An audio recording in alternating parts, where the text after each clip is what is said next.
नमस्कार दोस्तों, कैमरामैन परवेश यादव के साथ हम अरविंद कुमार अवस्थी, यूपी 62 न्यूज में आप सभी का स्वागत है। और जैसे कि आपको बता दें, एक घटना ऐसी भी आई है जो शर्मसार कर देने वाली है। जो पद में लगती है चाची, उसको लेके लड़का फरार हो जाता है। उनके हस्बैंड जो कि विदेश कमाई करते हैं, जो कि यहाँ पे औरत जो है अपने मन की करती है।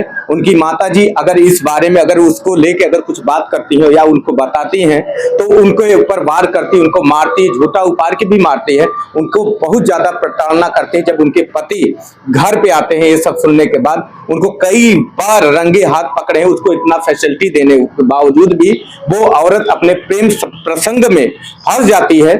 और जो कि एक लड़के के साथ उसको लेके 14 साल का एक बच्चा है और 15 साल की एक बच्ची है। वो कितनी निर्दयी होगी माँ, जो अपने बच्चों को छोड़ के यहाँ से एक अपने प्रेमी के साथ फरार हो जाती है। तो आज इनके पति से बात करते हैं।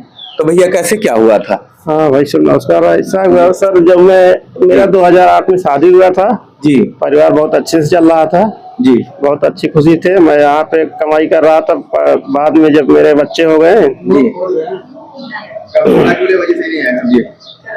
मेरे बच्चे हो गए, जब 2012 में एक लड़का पैदा हुआ, फिर एक बार जो है फिर लड़की दूसरी बच्ची मेरी हुई जी 2015 में। उसके बाद मैं विदेश चला गया। जी। विदेश गया मैं, पैसे से उधर से भेजता रहा। अपना इन लोगों की पढ़ाई लिखाई अच्छे से चल रही थी, बच्चों को कोई दिक्कत नहीं थी जी। अब एक अजय नाम के लड़का एंट्री किया, इसके जो है परेशान करने लगा फोन उन पे जी। तो उसके बाद पता चला, तो कॉल रिकॉर्डिंग वगैरह निकाला गया तो पता चला यही पड़ोसी है जी। उसके बाद विरोध किए जी। उसके पिताजी हाथ पैर पकड़ने लगे, रोने लगे, ऐसा नहीं होगा। जो कि मैंने एक बार खेतासराय थाना में ऑलरेडी उसको ले गया था, सबको ले गया था, कंप्लेन भी किया जी। तो उन लोग वहाँ से जो है सुलह समझौता एसओ साहब करवा के भेज दिए। वाइफ भी बोली मैं ऐसा नहीं करूँगा, अब तुम्हारे साथ अच्छे से रहूंगा, अच्छा व्यवहार करूंगा, ऐसा एक बार माफ कर दीजिए जी। फिर हम लोग वहाँ से चले आए लेके जी। फिर अभी सर ऐसा हुआ कि अभी जाके लड़का इतना परेशान कर दिया। जब मैं विदेश गया अभी जी, अभी जो 7 महीने हुआ था गए मुझे जी, इसने जो है क्या क्या करके मेरे ससुर को जो है पैसा दिया जी, और मेरी औरत को जो है वहाँ से लेके चला गया। अच्छा, वो आपके ससुराल वाले में भी मिले? हाँ, मेरे ससुर उसको पैसा दिया है जी। मेरे सास उसको जब पैसा सा खिलाया है, उसके बाद वहीं से जो है, मैं विदेशी था जी, तब भी वहीं से मेरे ससुराल से ही मेरी बीवी को लेके चला गया जी।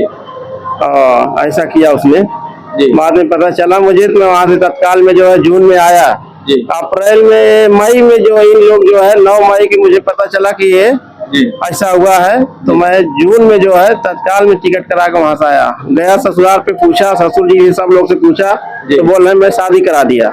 मैं बोला क्यों शादी करा दिए, जब मैं तिलाक नहीं दिया, कुछ नहीं हुआ, क्यों शादी कराए मेरे बिना इजाजत के? बोले मंदिर में शादी किया, फिर बोले मैं कोर्ट मैरिज कर दिया। मुझे बोला मुझे आप पेपर दीजिए, पेपर दीजिए ताकि मैं देखूं शादी हुआ है कि क्या हुआ है। तो नहीं दे रहे तो मैं फिर थाने में कंप्लेन किया, कोर्ट में गया। वहाँ से जो है एसओ साहब भी बात किए लड़के से, मेरे से भी बात करवाए, मेरी वाइफ से। बोली मैं शादी कर लिया हूँ, अच्छे से हूँ, यहाँ सुरक्षित हूँ। उसके बाद में दरोगा साहब बोले कि इन लोग के दे दीजिए आप कोर्ट मैरिज पेपर, इन लोग संतुष्टि हो जाए। फिर उस दिन नहीं दिया तो मैं दूसरे दिन फिर थाना गया खेतासराय कि मैं बोला सर कागज दिया? बोले नहीं कागज तो नहीं दिया, आप जो हो आगे अगर कुछ कार्रवाई करना चाहते हैं तो जाइए, जो है आप कार्रवाई कर सकते हैं।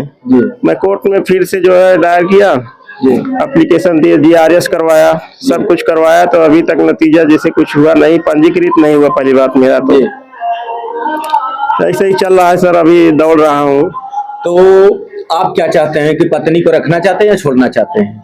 नहीं, मैं तो सोचता हूँ मेरे पत्नी बच्चे आ जाए जो है जी, फिर आ जाए यहाँ पे आके जो है बयान दें कैसे रहना है कि नहीं रहना। साफ साफ ऐसे मुझे अधूरा में रखे। पहली बात तो लोग आए यहाँ पे, सफाई बताएं क्या परेशानी थी मेरे से, क्या दिक्कत थी, क्यों गए मेरे जाने के बाद जी। मैं यहीं पे था तभी बता दिए होते जी। यही सब बात है सर। उन लोग पहले आए हो तो ये जो भतीजा जो लगता है जी, जो अपने चाची को लेके फरार हुआ है जी, तो अगर वो लोग अगर आ जाते, आपको कुछ ये भी सुनने में आया कि आपको कुछ पता चला है कि कहाँ पे रह रहे हैं? हाँ, महेंद्र में है जो है, हाँ बॉम्बे में है, जहाँ वहाँ पे लड़का भी धमकी दे रहा है। मैं सुना हूँ किसी व्यक्ति से मुझे पता चला है, बता रहा था कि वो धमकी भी दे रहा था, अगर तुम थाने में या कहीं FIR करोगे तुम्हारे लड़के को मैं जो है यहाँ बेच दूंगा और किसी को दे दूंगा भिखारी के। ऐसे मेरे सुनने में आया, किसी अन्य व्यक्ति द्वारा बताया। हाँ, धमकी दे रहा था। हाँ, धमकी दे रहा था। वो औरत आपके यहाँ आ जाती है, आपको भाई कानूनी प्रक्रिया से आप जूझ से आपको फतेह हासिल हो जाती है। अगर वो औरत आती है आपके पास रहती है तो उन लोगों के साथ भाई प्रेम प्रसंग बहुत गहरा है। अगर कोई दिक्कत आपको हो जाती, कोई घटना हो जाती है तो उसका जिम्मेदार कौन होगा? अजय है। अजय मुझे धमकी भी दे रखा है जी, तो धमकी भी दिया है, अगर कुछ करोगे कार्रवाई कहीं जाओगे तो मैं तुम्हारे लड़का को, पहले से मुझे धमकी मिल चुकी है और धमकी दे दिया है मुझे। जैसे कि आपको ये भी घटने का मालूम होना चाहिए कि ड्रम वाला, नीला ड्रम वाला भी चला है कि एक औरत जो है कि अपने पति को काट के नीले ड्रम में भर के जो कि उसको रख देती है, बाद में पता चलता है पुलिस वालों को भाई ऐसी ऐसी प्रक्रियाएं हो रही है। अगर आप जबरदस्ती करके अगर आप पत्नी को अपने पास अपने घर में रखते हैं, ऐसी घटना अगर हो जाती है तो इसका जिम्मेदार कौन होगा? मैं ऐसा कुछ नहीं करूंगा, उनके आधार पे ही बयान जो होगा वो कैसा क्या करेंगे आगे पहले फैसला करें। आए वहाँ से जी, आए थाना में, आए कहीं भी आए, कोर्ट में आए जी, आके स्पष्ट कर दें कि मुझे रहना नहीं रहना, वो बात फाड़ दे। फिर बच्चे मेरे दे ताकि पढ़ाई लिखाई उन लोग की परवरिश करूँ अच्छे से। पढ़ लिख नहीं रहे बच्चे, पहली बात उन लोग का भविष्य खराब हो रहा है। ऑलरेडी मैंने उन लोग का एडमिशन करवाया था देहरादून सर जी, वहाँ पे बहुत बढ़िया स्कूल था जी, वहाँ से इनके डैडी जो गए हैं लेके चले आए, वहाँ से जी लाए तो बेटी के अपने मेरे बच्चों को भी लेके चले आए जी। वहाँ से पढ़ाई खराब करा दिए, बोले हम यहीं पढ़ाएंगे। तो मैं बोला अच्छा ठीक है कोई बात नहीं। ननिहाल में वहीं एडमिशन करवा के वहीं पढ़ा रहे थे जी, जो कि मैं पैसा हर महीने देता था। अगर किसी महीने जो है मेरी सैलरी लेट आती थी, मेरा भतीजा इधर है उससे भी लगवा देता था कि तुम पैसा डाल दे, मैं सैलरी आएगी दे दूंगा जी। तो हर महीने में 5,000, 6,000, 7,000 हर महीने में देता था। और जैसे बीमार हो गए और कोई मुसीबत हुआ तो मैं बीच बीच में पैसा देता था, महीने में 2 बार, कभी कभी 2 बार। हाँ, जिससे भी जरूरत पड़ती थी मैं जो है तुरंत पैसा भेजता था। तो पुलिस वाले यहाँ पे जो लड़के के घर जाते हैं कि नहीं, उसको प्रताड़ना देते हैं नहीं घर वालों को? मेरे देखने में तो एक बार पुलिस आए थे, चार पुलिस आए थे, यशो साहब आए थे और दरोगा भी थे जी, आए थे। क्या बात हुई उन लोग वहाँ पे, क्या बात किए, फिर दोबारा तो नहीं आया कोई जी। हाँ, कुछ हुआ नहीं। आपको क्या लगता है तो पुलिस वालों को पैसे वैसे खिला देते हैं क्या? मुझे ऐसे लग रहा है कुछ पैसे वैसे दे दिए, इसलिए पंजीकृत नहीं हुआ मेरा। नहीं तो मैं इतना पैसा लगा के सब किया था। GRS करवाया SP के यहाँ, दरोगा के यहाँ, के बाद मुख्यमंत्री के यहाँ GRS करवाया, फिर कोर्ट में दायर किया मैंने लेकिन पंजीकृत नहीं हुआ मेरा जी। और जैसे कि आपको बता दे दोस्तों, ये शर्मसार कर देने वाली ये घटना है जो कि एक चाची को लेके भतीजा लेके फरार हो जाता है, जो कि पति उनके बहुत ही उनको औरत को मानते थे। ये सब प्रक्रियाएं ऐसी चलती थी, पैसे से लेके हर एक चीज की जितनी भी जिम्मेदारियां इनकी बनती थी पूरा उठाते थे। लेकिन फिर भी वो औरत अपने आप में नहीं होती है, क्योंकि ये अभी भी चाहते हैं कि वो औरत हमारे पास आ जाए या कोई बयान करे कि हम आपके पास नहीं रहेंगे, और बच्चे के बारे में, जो बच्चे का भविष्य है उसका उज्जवल ये कर सके, उनको पढ़ा सके, लिखा सके। इस समय बच्चों का भी भविष्य इस समय अंधेरे में है। तो वो अब औरत जो है, आपसे कभी कुछ ऐसा लगा कि भाई उम्मीद है कि आपके पास आएगी? मुझे तो नहीं लग रहा है कि वो आएगी जी, क्योंकि वो वहाँ पे अभी जो चला जाता है बॉम्बे शहर में, जल्दी गांव नहीं आता लौट के जी। और इसमें क्या है कि मेरे बच्चों का देखो भविष्य खराब हो रहा है जी। और उसको जब जाना ही था, तो जब मैं था उस टाइम को यहाँ पे जी, तभी स्पष्ट कर दी होती। मैं उसके घर पे कितनी बार गया, 5 बार गया उसके घर पे जी। मैं बोला, वो बोल रही थी मैं यहीं रहूंगा, कहीं नहीं जाऊंगा जी। मैं फिर चला गया विदेश में, सोचा जाने दो, अभी इन लोग का टेंशन में है, कुछ होगा प्रॉब्लम जो है, झगड़ा चलता रहता है, जी शांत हो जाएंगे, फिर मैं एक सफर मार के 1 साल में फिर चला आऊंगा जी। तो मेरे जाने के बस 2 ही महीने 3 महीने बीते थे, तभी पता चला कि लोग कहीं मौसी के यहाँ जा रही है, कहीं फोन कर रहा हूँ तो कहीं वो बाजार गई है। बेटी खाली बात करती थी, इससे बात ही नहीं हो पाती थी जी। बाद में मैं सोचा कि मामला कुछ ऐसा पता चल गया मुझे जी कि कुछ मामला गड़बड़ है। ऐसे ऐसे होते होते आखिरकार मई में जब इसने जो है पता चला, एक अन्य व्यक्ति मुझे बताया वहीं बगल से जी कि ऐसा ऐसा तुम्हारा वाइफ कर रही है, जा रही है कहीं जी, आप आइए। तो मैं आया तो सच में पता चला कि तो विदाई कर दिए 9 मई के जी। मैं जो है जून में जो है तत्काल में अपनी कपिल से टिकट करवा के जो है जी फिर इधर आया। तो मेरे ससुर जी बोल रहे हैं मैं तो शादी कर दिया जी, यही सब बता रहे थे। तो आपने तहरीर दिया ससुर के नाम से कि वो ससुर जी आए थे कि नहीं थाने पे आपके? तहरीर तो दिया था सर। जी आए थे कि नहीं थाने पर?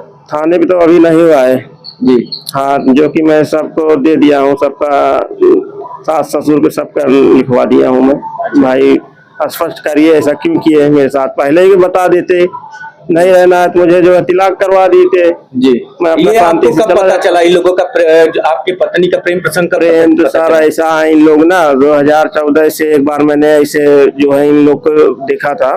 जी। तो मोबाइल वाइल इसकी छीन लिया था लड़के को मैंने। जी। रात में पकड़ा मारा, एक दो हाथ तो भाग गया, जो है गेहूं का खेत था उस समय, यहीं से भाग गया, यही वाला घर था। जी। तो भाग गया तो मैंने उसी टाइम तो बता रहा हूँ जो ले गया था इन लोग के खितासराय। जी। और हाँ, वहाँ कंप्लेन किया तो मैंने, वो बंद था, फिर छुटा के लाया उसका भाई। जी।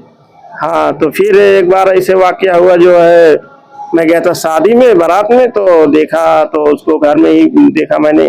जी। फिर मैंने जो है ऐसे विरोध किया, उसका पिताजी आए, समझाने लगे, हाथ पैर जोड़ने लगे, रोने लगे, हाथ पैर पकड़ के कि कहूँ कोर्ट में मत जाओ, थाने मत जाओ, कहीं मत जाओ, मैं माफी मांगता हूँ तुमसे, ये कर दो। जी। फिर जो है वो बॉम्बे चला गया, उसको भेज दिए लोग, बॉम्बे भेज दिए। जी। हाँ, रात ही में निकला घर से तो आया नहीं, चला गया बॉम्बे। जी। मैं भी तो 5-7 महीने यहाँ पे था, इंतजार कर रहा था, आएगा आएगा, नहीं आया तो मैं फिर भी देश चला गया। जी। यही ऐसे ही करते करते अभी इसने ऐसा कर दिया सब। जी। तो जैसे कि आप देख सकते हैं, जो भाई साहब हैं, इन्हीं की पत्नी है, इन्हीं की पत्नी जो कि अपने भतीजे के साथ 2 बच्चों को छोड़ के चली गई है। एक 14 साल का बच्चा, एक 15 साल की बच्ची है। तो ऐसा कभी नहीं करना चाहिए। मिलते हैं अगले अपडेट में। जय हिंद, जय भारत।